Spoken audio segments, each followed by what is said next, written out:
जय श्री कृष्ण। क्या आपने कभी खुद से ये सवाल पूछा है कि हम कई बार ऐसा व्यवहार क्यों करते हैं जो हम खुद भी नहीं करना चाहते? कभी हम बहुत शांत और समझदार होते हैं, हम सबके लिए अच्छा सोचते हैं, लेकिन अचानक कुछ ऐसा होता है कि हम गुस्से से भर जाते हैं, पैसे और सफलता के पीछे पागलों की तरह भागने लगते हैं। और फिर कभी कभी ऐसा समय भी आता है जब हमें कुछ भी करने का मन नहीं करता, बस बिस्तर पर पड़े रहने और सोने का दिल करता है। क्या आपने कभी सोचा है कि एक ही इंसान के भीतर ये तीन बिल्कुल अलग अलग रूप कैसे आ जाते हैं? हमारे मूड और हमारे व्यवहार को असल में कंट्रोल कौन कर रहा है? भगवद गीता का 14वां अध्याय, जिसे गुण त्रय विभाग योग कहा जाता है, वो हमारे इसी सबसे बड़े मनोवैज्ञानिक सवाल का सीधा जवाब देता है। ये अध्याय हमें बताता है कि प्रकृति के तीन अदृश्य गुण कैसे हमारी पूरी जिंदगी को एक कठपुतली की तरह नचाते हैं। आइए अपने ही मन के इस सबसे गहरे रहस्य को गहराई से समझते हैं। पिछले अध्याय में श्री कृष्ण ने क्षेत्र और क्षेत्रज्ञ का अंतर समझाया था। 14वें अध्याय की शुरुआत में श्री कृष्ण अर्जुन से बहुत ही प्रेम के साथ कहते हैं कि हे अर्जुन, अब मैं तुम्हें सब प्रकार के ज्ञानों में भी सबसे उत्तम और परम ज्ञान फिर से बताऊंगा, जिसे जानकर सभी महान मुनियों ने इस दुनिया से मुक्त होकर परम सिद्धि को प्राप्त किया है। इस परम ज्ञान को अपनाकर इंसान मेरे ही स्वरूप को प्राप्त कर लेता है, और फिर वो ना तो सृष्टि के शुरू होने पर दोबारा पैदा होता है और ना ही प्रलय के समय व्याकुल होता है। ये एक बहुत बड़ी गारंटी है। भगवान साफ शब्दों में कह रहे हैं कि जो इंसान इस रहस्य को जान लेगा, वो जन्म और मरण के इस दर्दनाक चक्र से हमेशा के लिए बाहर निकल जाएगा। श्री कृष्ण आगे इस पूरी दुनिया की रचना का सबसे बड़ा रहस्य खोलते हैं। वे कहते हैं कि हे भरतवंशी, मेरी ये महान प्रकृति ही वो गर्भ है जिसमें मैं चेतन रूपी बीज को स्थापित करता हूँ, और उसी से ब्रह्मा से लेकर एक छोटी सी चींटी तक सभी प्राणियों की उत्पत्ति होती है। हे कुंती पुत्र, चाहे किसी भी योनि में कोई भी शरीर क्यों ना पैदा हो, उन सब को धारण करने वाली असली माता ये महान प्रकृति ही है, और मैं ही उन सब में बीज स्थापित करने वाला परम पिता हूँ। ये श्लोक हमारे सारे भेदों को एक ही झटके में मिटा देता है। हम सब एक ही पिता की संतान हैं, और ये प्रकृति हमारी माता है। इसलिए किसी भी जीव से नफरत करना अपने ही भाई बहनों से नफरत करने के बराबर है। इसके बाद श्री कृष्ण उस मुख्य विषय पर आते हैं जो इस अध्याय का केंद्र है। वे कहते हैं कि हे महाबाहो अर्जुन, सत्व, रज और तम ये प्रकृति से पैदा हुए तीन गुण हैं जो इस कभी ना नष्ट होने वाली अमर आत्मा को इस नाशवान शरीर में बहुत ही मजबूती से बांध देते हैं। गुण का एक मतलब रस्सी भी होता है। हमारी आत्मा पूरी तरह से आजाद है, लेकिन जब वो इस शरीर में आती है तो प्रकृति इन तीन अदृश्य रस्सियों से उसे बांध देती है, और फिर इंसान अपनी पूरी जिंदगी इन्हीं रस्सियों के इशारे पर नाचता रहता है। आइए इन तीनों रस्सियों को एक एक करके बहुत गहराई से समझते हैं। सबसे पहले श्री कृष्ण सत्व गुण का वर्णन करते हैं। वे कहते हैं कि हे निष्पाप अर्जुन, इन तीनों गुणों में से सत्व गुण बहुत ही निर्मल और पवित्र होने के कारण प्रकाश देने वाला है और सारे पापों से मुक्त करने वाला है। लेकिन हे अर्जुन, ये सत्व गुण भी आत्मा को बांध देता है, और वो कैसे बांधता है? सुख की आसक्ति से और ज्ञान के अभिमान से। ये बहुत ही बारीक और समझने वाली बात है। सत्व गुण सबसे अच्छा गुण माना जाता है। जब आप सात्विक होते हैं तो आप बहुत शांत होते हैं, आप दूसरों की मदद करते हैं, आपका मन पूजा पाठ में लगता है और आपकी बुद्धि बहुत तेज होती है। लेकिन इंसान यहाँ भी एक बहुत बड़ी गलती कर बैठता है। उसे उस शांति की और उस सुख की लत लग जाती है। उसे अपने ज्ञान पर घमंड होने लगता है कि मैं इस दुनिया में सबसे ज्यादा समझदार हूँ, मैं सबसे पवित्र हूँ। सत्व गुण सोने की जंजीर की तरह है। जंजीर चाहे लोहे की हो या सोने की, वो इंसान को आजाद नहीं रहने देती। इसके बाद आता है रजोगुण, जो आज की इस आधुनिक दुनिया का सबसे बड़ा सच है। श्री कृष्ण कहते हैं कि हे कुंती पुत्र, रजोगुण को तुम राग यानी बहुत गहरी इच्छाओं और लालच से पैदा हुआ समझो। ये रजोगुण इंसान की आत्मा को कर्मों और उनके फलों के साथ बहुत बुरी तरह बांध देता है। आज जो हम दिन रात पैसे के पीछे, सफलता के पीछे और रुतबे के पीछे भाग रहे हैं, वो इसी रजोगुण का सीधा असर है। जब रजोगुण हावी होता है तो इंसान कभी शांत नहीं बैठ सकता। वो हमेशा कुछ न कुछ पाना चाहता है। एक गाड़ी मिल गई तो दूसरी चाहिए, एक घर बन गया तो दूसरा चाहिए। उसकी इच्छाएं उस आग की तरह होती हैं जिनमें जितना भी घी डालो वे और ज्यादा भड़कती हैं। रजोगुण इंसान से बहुत ज्यादा मेहनत करवाता है, लेकिन बदले में उसे सिर्फ और सिर्फ मानसिक तनाव और कभी ना खत्म होने वाली चूहा दौड़ में फंसा देता है। और तीसरा गुण है तमोगुण, जो इंसान को सबसे ज्यादा नीचे गिराने वाला है। श्री कृष्ण कहते हैं कि हे भरतवंशी, तमोगुण को तुम अज्ञान से पैदा हुआ समझो, जो इस दुनिया के सभी जीवों को मोह में डाल देता है। ये तमोगुण इंसान को नींद, आलस्य और प्रमाद यानी पागलपन के द्वारा बहुत ही मजबूती से बांध देता है। जब इंसान पर तमोगुण हावी होता है तो उसे कुछ भी सही और गलत दिखाई नहीं देता। वो सही काम को टालता रहता है, उसे सुबह उठने में आलस आता है, वो अपने जरूरी कामों को कल पर छोड़ देता है और वो नशे या फालतू के मनोरंजन में अपना पूरा जीवन बर्बाद कर देता है। तमोगुण एक ऐसा गहरा अंधकार है जहां इंसान अपनी पूरी क्षमता को अपने ही हाथों से खत्म कर लेता है। श्री कृष्ण इन तीनों गुणों का एक बहुत ही सटीक निष्कर्ष देते हैं। वे कहते हैं कि हे अर्जुन, सत्व गुण इंसान को सुख में लगाता है, रजोगुण उसे कर्मों में फंसाता है और तमोगुण ज्ञान को पूरी तरह से ढककर इंसान को प्रमाद और आलस्य में डुबो देता है। अब एक बहुत बड़ा सवाल ये उठता है कि क्या किसी इंसान में सिर्फ एक ही गुण होता है? श्री कृष्ण इसका बहुत ही सुंदर और मनोवैज्ञानिक जवाब देते हैं। वे कहते हैं कि हे भरतवंशी, रजोगुण और तमोगुण को दबाकर सत्वगुण बढ़ता है, सत्वगुण और तमोगुण को दबाकर रजोगुण बढ़ता है और इसी तरह सत्वगुण तथा रजोगुण को दबाकर तमोगुण बढ़ता है। ये हमारे मन के भीतर का एक निरंतर चलने वाला भयानक युद्ध है। ये तीनों गुण हर समय हमारे भीतर आपस में लड़ते रहते हैं। कभी सत्वगुण जीतता है तो हम पूजा पाठ और ध्यान करने लगते हैं, कभी रजोगुण जीतता है तो हम ऑफिस के काम में पागलों की तरह लग जाते हैं, और जब तमोगुण जीतता है तो हम अपना फोन लेकर घंटों तक फालतू के वीडियो देखते रहते हैं और अपना कीमती समय बर्बाद करते हैं। लेकिन हम खुद कैसे पहचाने कि इस समय हम पर कौन सा गुण हावी है?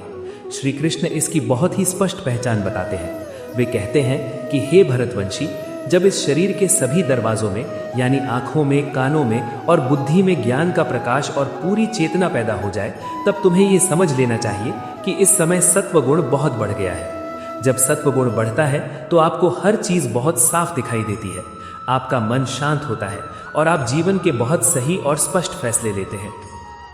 हे भरत श्रेष्ठ, जब रजोगुण बहुत ज्यादा बढ़ जाता है तो इंसान के भीतर लोभ, लालच और स्वार्थ से भरे काम करने की भारी प्रवृत्ति पैदा होती है। उसे शांति नहीं मिलती और दुनिया की चीजों को भोगने की एक बहुत ही तीव्र इच्छा उसके भीतर जलने लगती है। जब आपको लगे कि आप एक मिनट भी खाली नहीं बैठ पा रहे हैं और आपका मन बस पैसा या सफलता पाने के लिए बेचैन हो रहा है, तो समझ जाइए कि रजोगुण ने आपको पूरी तरह अपने कब्जे में ले लिया है। और जब तमोगुण बढ़ता है तो क्या होता है? श्री कृष्ण कहते हैं कि हे कुरुनंदन, जब तमोगुण हावी होता है तो इंसान के भीतर एक भारी अज्ञान पैदा हो जाता है। वो कुछ भी काम नहीं करना चाहता, वो सिर्फ बेवकूफी भरे काम करता है और मोह में डूब जाता है। उसे पता होता है कि वो अपना समय और अपनी जिंदगी बर्बाद कर रहा है, लेकिन फिर भी वो आलस की उस गहरी खाई से बाहर नहीं आ पाता। श्री कृष्ण आगे ये बताते हैं कि मृत्यु के समय इन गुणों का हमारी आत्मा पर क्या असर होता है। वे कहते हैं कि अगर कोई इंसान सत्व गुण के बहुत ज्यादा बढ़े हुए होने पर अपनी मृत्यु को प्राप्त करता है तो वो परम ज्ञानियों के उस निर्मल और पवित्र लोकों को प्राप्त करता है। उसे बहुत ही ऊंचे और सुखमय लोकों में जगह मिलती है। अगर कोई इंसान रजोगुण के हावी होने पर मरता है तो वो कर्मों में आसक्ति रखने वाले इंसानों के बीच इसी मृत्यु लोक में दोबारा जन्म लेता है, ताकि वो अपनी अधूरी भौतिक इच्छाओं को पूरा करने के लिए फिर से उसी सांसारिक दौड़ में शामिल हो सके। और अगर किसी इंसान की मौत तमोगुण के हावी होने पर होती है तो वो पशु पक्षियों, कीड़े मकोड़ों या बहुत ही मूढ़ और अज्ञानी योनियों में जन्म लेता है, जहां उसे जीवन भर सिर्फ और सिर्फ कष्ट सहना पड़ता है। श्री कृष्ण कर्मों के फल को भी इन तीन गुणों से जोड़ते हुए कहते हैं कि सात्विक कर्म का फल निर्मल सुख और ज्ञान बताया गया है, राजस कर्म का फल दुख है और तामस कर्म का फल सिर्फ और सिर्फ अज्ञान है। सत्व गुण से इंसान के भीतर ज्ञान पैदा होता है, रजोगुण से लालच पैदा होता है और तमोगुण से सिर्फ मोह, आलस्य और अज्ञान ही पैदा होता है। जो लोग सत्व गुण में स्थित हैं वे ऊपर के लोकों की तरफ जाते हैं, जो रजोगुण में स्थित हैं वे बीच में यानी इसी धरती पर रह जाते हैं, और जो तमोगुण में डूबे हुए हैं वे इंसान नीचे की तरफ यानी सबसे नीची योनियों में गिर जाते हैं। ये जो पर्दे के पीछे का परम सत्य है, जब इंसान इसे महसूस कर लेता है तो उसकी जिंदगी का हर एक दिन एक बहुत बड़ा चमत्कार बन जाता है। 14वां अध्याय हमें सिर्फ एक दार्शनिक ज्ञान नहीं देता, बल्कि ये हमें हमारे ही मन का सबसे बेहतरीन डॉक्टर बना देता है। आज हम अपनी मानसिक बीमारियों का इलाज बाहर ढूंढ रहे हैं। हम तनाव कम करने के लिए महंगी छुट्टियां मनाने जाते हैं या डिप्रेशन से बचने के लिए दवाइयां खाते हैं। लेकिन गीता हमें बताती है कि ये सारी बीमारियां किसी बाहरी वायरस से नहीं, बल्कि हमारे भीतर अनियंत्रित हो चुके रजोगुण और तमोगुण से पैदा होती हैं। जब आप बहुत ज्यादा ओवरथिंकिंग करते हैं, जब आपका दिमाग एक पल के लिए भी शांत नहीं होता और आपको भविष्य का डर सताता है, तो समझ लीजिए कि रजोगुण ने आपके दिमाग को हाईजैक कर लिया है। उस समय आपको किसी दवाई की नहीं, बल्कि खुद को ये याद दिलाने की जरूरत है कि मैं ये रजोगुण नहीं हूं, मैं वो शांत आत्मा हूं जो इस दौड़ते हुए दिमाग को देख रही है। जैसे ही आप अपने विचारों से खुद को अलग करके उन्हें एक गवाह की तरह देखते हैं, आपका ओवरथिंकिंग का वो तूफान धीरे धीरे शांत होने लगता है। इसी तरह जब आपको लगे कि जीवन में कोई रस नहीं बचा है, आपको हर काम भारी लगने लगे और आप सिर्फ अकेले अंधेरे कमरे में पड़े रहना चाहें, तो जान लीजिए कि ये तमोगुण का भारी पर्दा है जिसने आपकी चेतना को ढक लिया है। उस समय उस आलस के सामने घुटने मत टेकिए, उठिए, अपने शरीर को हरकत में लाइए, कोई सात्विक संगीत सुनिए या किसी जरूरतमंद की मदद कीजिए। आपका ये छोटा सा कदम उस तमोगुण के अंधेरे को चीर कर सत्विगुण का प्रकाश ले आएगा। हम इंसान अपनी आदतों के गुलाम बन चुके हैं। हम सोचते हैं कि मैं तो ऐसा ही हूं, मुझे तो जल्दी गुस्सा आ जाता है, या मैं तो पैदाइशी आलसी हूं। 14वां अध्याय हमारे इस झूठे बहाने को पूरी तरह से खत्म कर देता है। श्री कृष्ण कहते हैं कि तुम कोई गुण नहीं हो, तुम्हारा असली स्वभाव तो परम शांत और आनंदमय है। ये गुण तो सिर्फ बाहर से आए हुए मेहमान हैं जिन्हें तुमने हमेशा के लिए अपने घर का मालिक बना लिया है। जिस दिन तुम इन मेहमानों को इनकी असली जगह दिखा दोगे, उस दिन तुम अपने मन के सच्चे राजा बन जाओगे। और इस राजा बनने के सफर में सबसे बड़ा हथियार है अनन्य भक्ति। भगवान ने यह नहीं कहा कि तुम अपनी ताकत से इन 3 रस्सियों को तोड़ सकते हो, क्योंकि जब इंसान अपने अहंकार से अपने मन को जीतने की कोशिश करता है तो उसका अहंकार और भी ज्यादा मजबूत हो जाता है। एक चोर कभी खुद को सजा नहीं दे सकता। हमारा मन ही इन गुणों से बना है, तो मन खुद इन गुणों को कैसे मार सकता है? इसीलिए श्री कृष्ण कहते हैं कि तुम अपना हाथ मेरे हाथ में दे दो।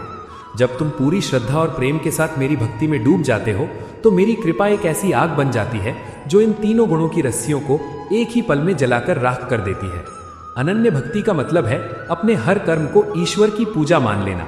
जब आप ऑफिस में बैठकर अपना काम पूरी ईमानदारी से कर रहे होते हैं, बिना इस लालच के कि मुझे दूसरों से आगे निकलना है, तो आपका वो काम रजोगुण से मुक्त होकर सात्विक बन जाता है। जब आप घर आकर अपने परिवार के साथ समय बिताते हैं और ये सोचते हैं कि ये सब भगवान के ही रूप हैं, तो आपका वो प्रेम मोह से मुक्त हो जाता है। धीरे धीरे आपकी पूरी जिंदगी एक बहुत ही सुंदर और पवित्र यज्ञ में बदल जाती है, जहां आप जो कुछ भी डालते हैं वो सीधा भगवान तक पहुंचता है। जब इंसान इस गुणातीत अवस्था को पा लेता है, तो समाज को ऐसे इंसान से सबसे ज्यादा फायदा होता है। वो इंसान दुनिया के लिए एक बहुत बड़ा प्रेरणा स्रोत बन जाता है। वो ना तो किसी का शोषण करता है और ना ही किसी से नफरत करता है। वो अपनी सफलताओं का सारा श्रेय भगवान को देता है और दूसरों की गलतियों को बहुत ही सहजता से माफ कर देता है। उसके आसपास रहने वाले लोगों को भी उसकी उस परम शांति और उस सकारात्मक ऊर्जा का एहसास होने लगता है। वो एक ऐसा चिराग बन जाता है जो आंधी और तूफान में भी बिना हिले डुले लगातार जलता रहता है और दूसरों को रोशनी देता रहता है। भगवत गीता का ये गुणत्रय विभाग योग हमें ये पक्का विश्वास दिलाता है कि हम चाहे कितने भी गहरे दलदल में क्यों ना फंसे हों, चाहे हमारे भीतर कितनी भी बुरी आदतें क्यों ना हों, हम कभी भी वहां से बाहर निकल सकते हैं। बस हमें अपनी असली पहचान को याद करने की जरूरत है। हमें ये याद रखना है कि हम वो अमर चेतना है जिसका निर्माण खुद उस परम पिता ने किया है। प्रकृति के ये 3 गुण हमारे नौकर हैं, हम इनके गुलाम नहीं हैं। जिस दिन ये बात हमारे रोम रोम में बस जाएगी, उस दिन मृत्यु का डर तो क्या, जीवन का कोई भी दुख हमारी आंखों में आंसू नहीं ला सकेगा। हम इसी दुनिया में रहते हुए एक परम स्वतंत्र और ईश्वरीय आनंद का अनुभव करेंगे जो कभी खत्म नहीं होता। प्रिय मित्रों, हम पूरी उम्मीद करते हैं कि भगवत गीता के इस 14वें अध्याय के इस अत्यंत गहरे और मनोवैज्ञानिक ज्ञान ने आपके मन के कई सारे जालों को पूरी तरह से साफ कर दिया होगा। अब आप अपने ही विचारों और अपने ही व्यवहार को एक नई और बहुत ही स्पष्ट नजर से देख पाएंगे। जब भी आपके मन में कोई नकारात्मक विचार आए, तो याद रखिएगा कि वो आप नहीं है, वो सिर्फ प्रकृति का एक गुण है जो आपको नचाने की कोशिश कर रहा है। अपनी डोर उस परम पिता के हाथों में सौंप दीजिए और फिर देखिए कि आपकी जिंदगी कितनी खूबसूरत और तनाव मुक्त हो जाती है। आप सभी के अपार प्रेम, अटूट विश्वास और भगवान श्री कृष्ण की असीम कृपा से हमारा ये प्रभु के उपदेश का आध्यात्मिक परिवार अब 1000 से भी अधिक सच्चे और पवित्र हृदय वाले सदस्यों का एक बहुत ही मजबूत और सुंदर परिवार बन चुका है। ये मील का पत्थर कोई छोटी बात नहीं है, ये इस बात का सबसे बड़ा सबूत है कि आज के इस चकाचौंध और भाग-दौड़ भरे युग में भी लोग अपनी आत्मा की शांति और उस परम सत्य की खोज में एक साथ आ रहे हैं। आपके इसी प्यार ने हमें हर दिन कुछ नया और कुछ बेहतर करने की हिम्मत दी है। आपके इसी प्रेम और हमारे इस मजबूत रिश्ते को एक नया रूप देने के लिए हम अपने इस प्रभु के उपदेश परिवार के लिए एक खास मर्चेंडाइज लाइन भी लेकर आए हैं। अब आप हमारे चैनल के माध्यम से बहुत ही खूबसूरत और उच्च कोटि के शर्ट, टी शर्ट, हुडी और बैग्स प्राप्त कर सकेंगे। इन सभी उत्पादों पर भगवान के पवित्र संदेश और हमारे इस आध्यात्मिक परिवार के प्रेरणादायक विचार छपे होंगे। ये सिर्फ पहनने के कपड़े नहीं हैं, बल्कि ये सत्य, धर्म और श्री कृष्ण के प्रति आपके उस निस्वार्थ प्रेम का एक बहुत ही प्यारा सा प्रतीक है। इन्हें पहनकर आप जहां भी जाएंगे, ईश्वर का वो पावन संदेश आपके साथ साथ और भी कई लोगों के जीवन में रोशनी फैलाएगा। इसके बारे में विस्तार से जानकारी आपको हमारे चैनल पर बहुत ही जल्द मिल जाएगी। अगर आज के इस वीडियो ने आपके हृदय को गहराई से छुआ है और आपके जीवन में सकारात्मकता की एक नई किरण जगाई है, तो इस वीडियो को पूरे मन से लाइक जरूर करें। इस परम और जीवन बदलने वाले ज्ञान को अपने तक ही सीमित ना रखें। इसे अपने सभी दोस्तों, अपने परिवार वालों और अपने सभी जानने वालों के साथ फेसबुक, व्हाट्सएप और अन्य माध्यमों से ज्यादा शेयर करें। आपका किया हुआ एक शेयर किसी भी परेशान और भटके हुए इंसान की पूरी जिंदगी बदल सकता है और उसे एक नई दिशा दे सकता है। अगर आप हमारे इस चैनल पर आज पहली बार आए हैं और आपने अभी तक हमारे इस पावन और विशाल परिवार की सदस्यता नहीं ली है, तो प्रभु के उपदेश चैनल को अभी सब्सक्राइब करें और बेल आइकन को जरूर दबाएं, ताकि भगवत गीता के आगे के अध्यायों की ये अद्भुत और ज्ञान से भरी जीवन यात्रा आपके साथ हमेशा ऐसे ही निरंतर चलती रहे। अगले वीडियो में हम भगवत गीता के 15वें अध्याय पुरुषोत्तम योग की उस बहुत ही रहस्यमयी और परम आनंद से भरी यात्रा पर चलेंगे, जहां श्री कृष्ण इस संसार को एक उल्टे लटके हुए पेड़ के रूप में समझाएंगे और बताएंगे कि उस परम पुरुषोत्तम तक कैसे पहुंचा जाए। आप अपने विचार, अपनी भावनाएं और अपने जीवन के वे अमूल्य अनुभव, जहां आपने इन 3 गुणों के खेल को महसूस किया हो, हमें नीचे कमेंट बॉक्स में जरूर लिखकर बताएं। आपके एक एक शब्द को पढ़ना और आपकी भावनाओं से जुड़ना हमें हमेशा एक नई ऊर्जा और नई खुशी देता है। अपना बहुमूल्य समय देने और अंत तक हमारे साथ इस महाज्ञान यज्ञ में जुड़े रहने के लिए आपका हृदय की गहराइयों से बहुत बहुत धन्यवाद। परमपिता श्री कृष्ण की असीम दया, उनका अलौकिक प्रेम और उनका वो सबसे मजबूत रक्षा कवच आप और आपके पूरे परिवार पर सदैव इसी तरह बना रहे। आप जीवन के हर मोड़ पर परम शांति, असीम निडरता और गहरे आनंद का अनुभव करें। पूरे प्रेम, पूरी श्रद्धा और एक बहुत ही निर्मल हृदय के साथ एक बार बोलिए, जय श्री कृष्ण, राधे राधे। श्री कृष्ण ने ये तो बता दिया कि ये 3 गुण इंसान को कैसे बांधते हैं और कैसे नचाते हैं, लेकिन क्या इस कठपुतली के खेल से बाहर निकलने का कोई रास्ता है? क्या कोई इंसान इन 3 रस्सियों को काटकर हमेशा के लिए आजाद हो सकता है? श्री कृष्ण अब इसी परम स्वतंत्रता का रहस्य बताते हैं। वे कहते हैं कि जब कोई दृष्टा यानी देखने वाला इन 3 गुणों के अलावा किसी और को करता नहीं देखता और खुद को इन तीनों गुणों से पूरी तरह से परे तथा अलग जान लेता है, तब वो साक्षात मेरे ही दिव्य स्वरूप को प्राप्त कर लेता है। ये बात हमारे जीवन का सबसे बड़ा टर्निंग पॉइंट बन सकती है। जरा सोचिए, जब आपको गुस्सा आता है तो आप कहते हैं कि मुझे गुस्सा आ रहा है। आप उस गुस्से के साथ खुद को जोड़ लेते हैं, लेकिन गीता कहती है कि गुस्सा आपको नहीं आ रहा, बल्कि आपके भीतर का रजोगुण और तमोगुण अपना काम कर रहा है। आपकी आत्मा तो बस एक दर्शक की तरह उस गुस्से को देख रही है। जिस दिन आप अपने ही मन के खेल को एक दूर बैठे दर्शक की तरह देखना शुरू कर देते हैं, उसी दिन आप इन गुणों के चंगुल से बाहर निकल आते हैं। आपको ये पक्का एहसास हो जाता है कि ये शरीर, ये मन और ये भावनाएं सब प्रकृति की मशीनरी हैं। मैं तो सिर्फ एक स्वतंत्र और अमर आत्मा हूँ। श्री कृष्ण आगे बताते हैं कि जब ये आत्मा इस सच्चाई को जान लेती है तो क्या होता है। वे कहते हैं कि जब ये शरीरधारी आत्मा शरीर को पैदा करने वाले इन तीनों गुणों को पूरी तरह से लांघ जाती है, यानी इनसे ऊपर उठ जाती है, तो वो जन्म, मृत्यु, बुढ़ापा और हर तरह के दुखों से हमेशा के लिए आज़ाद हो जाती है और इसी जीवन में उस परम अमृत का पान करती है। अमृत का मतलब ये नहीं है कि आपका शरीर कभी मरेगा नहीं। शरीर तो प्रकृति का हिस्सा है, वो तो एक दिन नष्ट होगा ही। लेकिन जो इंसान इन गुणों से ऊपर उठ गया है, उसे उस मौत का कोई डर या कोई दुख नहीं होता। वो जीते जी एक ऐसी मानसिक स्वतंत्रता और आनंद में पहुंच जाता है जहां दुनिया की कोई भी बीमारी, कोई भी बुढ़ापा या कोई भी चिंता उसे अंदर से छू भी नहीं सकती। वो शरीर के रहते हुए ही अमरता का अनुभव करने लगता है। ये सुनकर अर्जुन के मन में एक बहुत ही स्वाभाविक और गहरी जिज्ञासा पैदा होती है। अर्जुन, जो कि एक बहुत ही आदर्श विद्यार्थी हैं, वे तुरंत श्री कृष्ण से 3 बहुत ही महत्वपूर्ण सवाल पूछते हैं।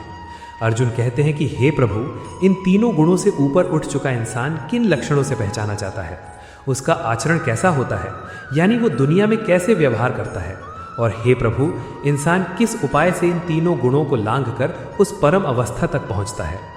अर्जुन के ये सवाल बहुत ही व्यावहारिक हैं। हम भी जानना चाहते हैं कि जो इंसान पूरी तरह से मुक्त हो गया है वो बाहर से कैसा दिखता है, उसका व्यवहार आम इंसानों से अलग कैसे होता है।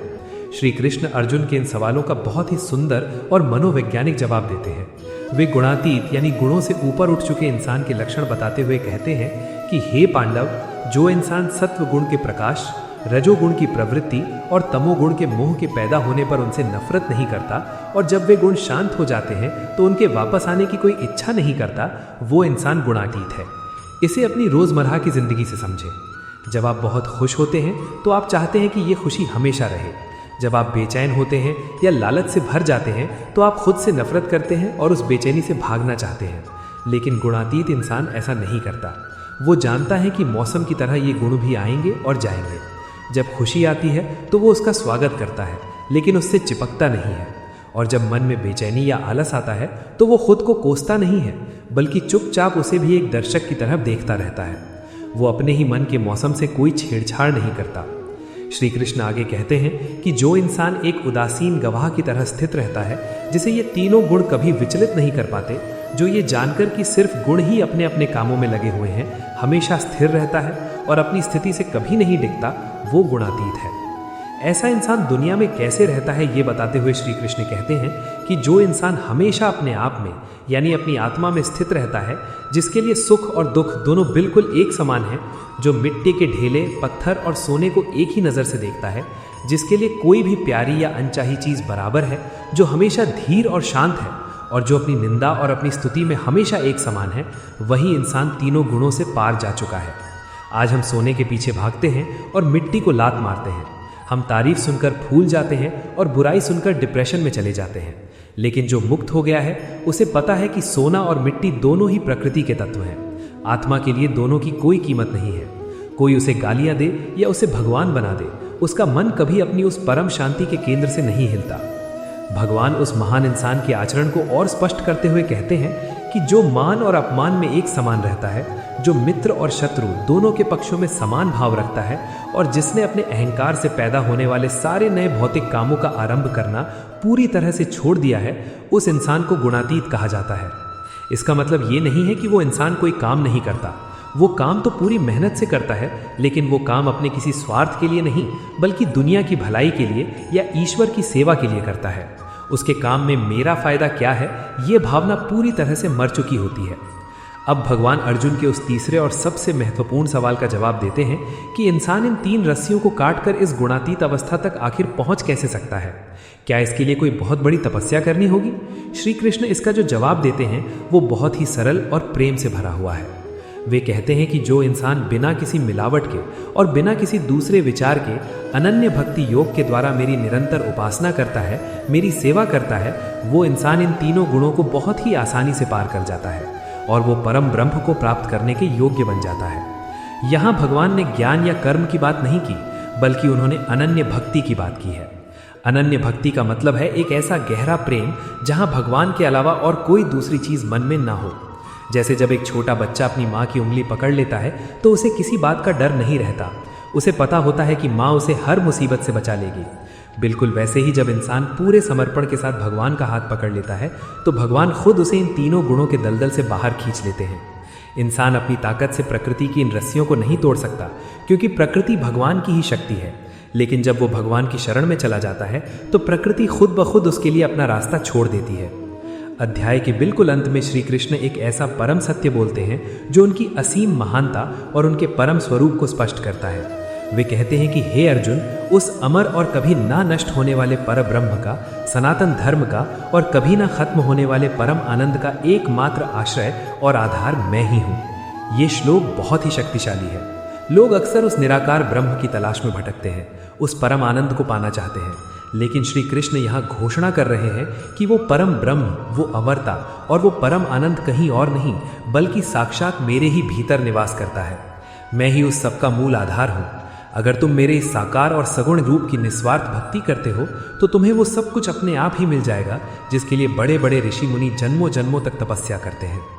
गुणत्रय विभाग योग का ये अध्याय हमें जीवन जीने की सबसे बड़ी कला सिखाता है।